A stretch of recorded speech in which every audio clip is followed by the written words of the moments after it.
সাধাৰণ জনতাৰ মূৰত পুনৰ মাধমাৰ পূজাৰ পিছত বৃদ্ধি পাব যোৰহাট মেডিকেল কলেজত মাচুল আটাইতকৈ গুৰুতৰ অস্ত্ৰোপচাৰৰ বাবে পূৰ্বৰ 600 টকাৰ বিপৰীতে দিব লাগিব 6000 টকা কম গুৰুতৰ অস্ত্ৰোপচাৰৰ বাবে 600 টকাৰ বিপৰীতে দিব লাগিব 3000 টকা লেপাৰস্কোপিক অস্ত্ৰোপচাৰৰ বাবে 3000 টকাৰ পৰা 5000 টকালৈ বৃদ্ধি দৈনিক এখন বিচনাৰ নামত 10 টকাৰ বিপৰীতে 50 টকা পঞ্জীয়ন মাচুল 10 টকাৰ বিপৰীতে দিব লাগিব 20 টকা পেইং কেবিনতো বঢ়ালে পূৰ্বতকৈ অধিক মাচুল আমাৰ বাহিব মই কৈছোঁ যে বেড চাৰ্জাৰীটো ভাবিব আমি আৰু অপাৰেশ্যনৰ ৰেটবিলাক আমি বঢ়াব খুজিছোঁ অপাৰেশ্যনৰ ৰেটবিলাক আমাৰ খুব অবান্তৰভাৱে কম আছে ধৰক এটা মেজৰ অপাৰেশ্যন আমি 600 টকা মাত্ৰ চাৰ্জ কৰা আছিলে সেইটো আমি 3000 টকালৈ আমি বঢ়াব খুজিছোঁ 600 টকাৰ যিটো বস্তু আছে আমি 3000 টকা বঢ়াম লেপাৰস্কোপিৰ কাৰণে আমাৰ 3000 আছিলে আমি 5000 টকা কৰিম আৰু আমাৰ 3000 আছিলে চাৰ্জবিলাক আমি 5000 টকা কৰিম আপোনালোকে হয়তো ভাবিছে যে বহুত বঢ়াই দিছোঁ এটা কথা মই কওঁ কম্পেৰিজনৰ কাৰণে যদি প্ৰাইভেট হস্পিটেলত আপুনি আজি এটা লেপাৰস্কোপি ধৰক কলিচিষ্টেক্টমি এটা কৰে মিনিমাম 40,000 পৰা 50,000 টকা খৰচ হয় আমি যদি 5000 টকা চাৰ্জ কৰোঁ আপোনাক আমি 8 ভাগৰ এভাগে চাৰ্জ কৰিছোঁ ধৰক বা 10 ভাগৰ এভাগ চাৰ্জ কৰিছোঁ আমাৰ কথাত তেনেকুৱা ধৰণৰ আৰু কিছুমান আমি খুব যিকেইটা মেজৰ অপাৰেশ্যন ধৰক এতিয়া আমাৰ 8 ঘণ্টা 10 ঘণ্টাৰ লগে কিছুমান অপাৰেশ্যন কৰিব লগা হয় ডাঙৰ অপাৰেশ্যন সেইটোৰ ক্ষেত্ৰত আমি চাৰ্জ 6000 টকা কৰিম ধৰক সেইটো কাৰণ এনেকুৱা ধৰণৰ চাৰ্জ যদি আপুনি 600 টকাই আছিলে আমাৰ কোনো ডিফাৰেঞ্চ নাই এইবিলাক আগতে 6000 মানে সেইকেইটা খুব ডাঙৰ চাৰ্জাৰী যিকেইটা ধৰক আপোনাৰ 5 কিছুমান আমাৰ চাৰ্জাৰী থাকে ধৰক দিনটোত এটাই কৰিব পাৰি এনে আমি যদি 4টা 5টা কৰিব পাৰি সেইটো এটাই কৰিব পাৰি আৰু এইবিলাকৰ ৰেট যদি আপুনি এপ'লো বা হস্পিটেলত যায় অপাৰেশ্যন চাৰ্জাৰী 1.5 লাখ টকা লয় তেনেকুৱা চাৰ্জাৰী আমি মাত্ৰ 6000 ৰাখিব খুজিছোঁ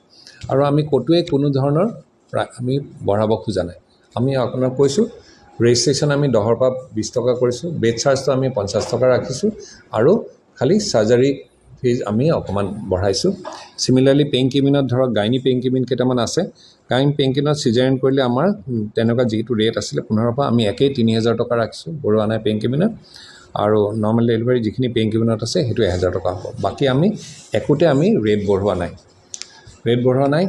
আৰু হয়তো এনেকুৱা কথা এটা আপোনালোকে উঠিব পাৰে যে দুখীয়া ৰাইজে কি কৰিব এতিয়া দুখীয়া ৰাইজেতো ধৰক আমি এইটো সকলোখিনি ফ্ৰীয়ে দিওঁ ৰাইজৰ কাৰণে কাৰণ আয়ুষ্মান কাৰ্ডত কোনো ধৰণৰ পইচা নহয় সকলোখিনি ফ্ৰী থাকিব সকলোখিনি ফ্ৰী হ'ব আয়ুষ্মান কাৰ্ডত আমাক 1 টকা দিব নালাগে পেচেণ্টে আৰু চাওক আমি বস্তু আপোনাৰ যদি ভাবে যে ৰেজিষ্ট্ৰেশ্যন আমাৰ কেটেগৰী প্ৰায় আমাৰ 14টামান ক্ষেত্ৰত আমি ৰেজিষ্ট্ৰেশ্যনৰ পইচা নলওঁ ধৰক কমপ্লিটলি ফ্ৰী ছাৰ্ভিচ আমি অকল এইটো ক্ষেত্ৰত নহয় আপোনালোকে যে আয়ুষ্মানত দিয়ে গতিকে ধৰক এনেকুৱা এটা কথা আমাৰ আছে যদি ধৰক আমাৰ ষ্টুডেণ্টবিলাকতো আমি ফ্ৰী দিওঁ সেইটো বেলেগ কথা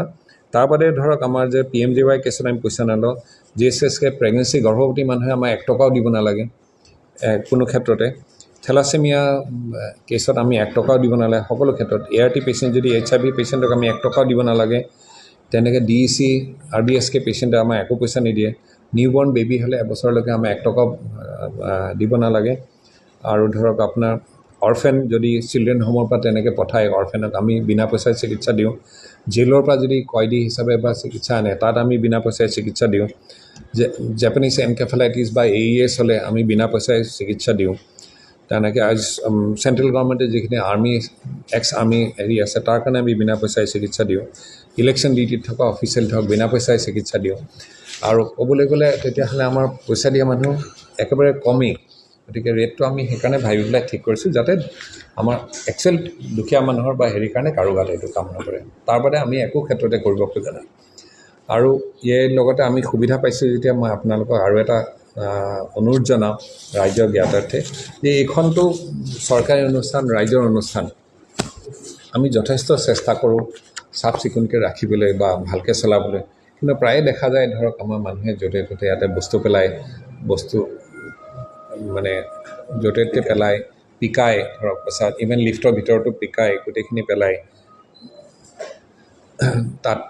গতিকে আমাৰ এইখিনি কিছুমান আছে ধৰক এতিয়া আমাৰ টয়লেট ব্লক হয় আজি মানুহে কমপ্লেইন কৰে যে বাথৰুম লেতেৰা টয়লেট ব্লক হৈছে সদায় ক্ষেত্ৰত আমি টয়লেটৰ পৰা ধৰক মদৰ বটল উলিয়াব লগা হয় প্লাষ্টিকৰ বটল উলিয়াব লগা হয় কাৰোবাৰ জিন পেণ্টৰ টুকুৰা পাইছোঁ চব ধৰণৰ এতিয়া এইবিলাক কথাটো ধৰক আমি ডক্টৰ নাৰ্ছ বা আমাৰ ইয়াৰে কৰ্মীয়ে নকৰে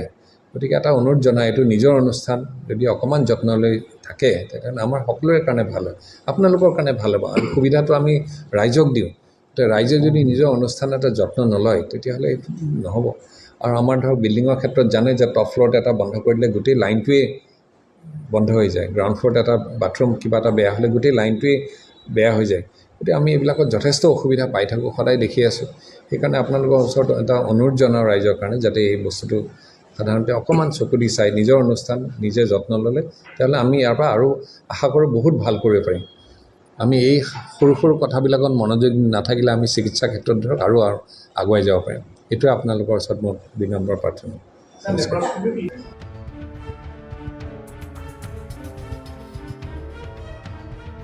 নিউজ ডেস্ক সৰুপথাৰ প্লাছ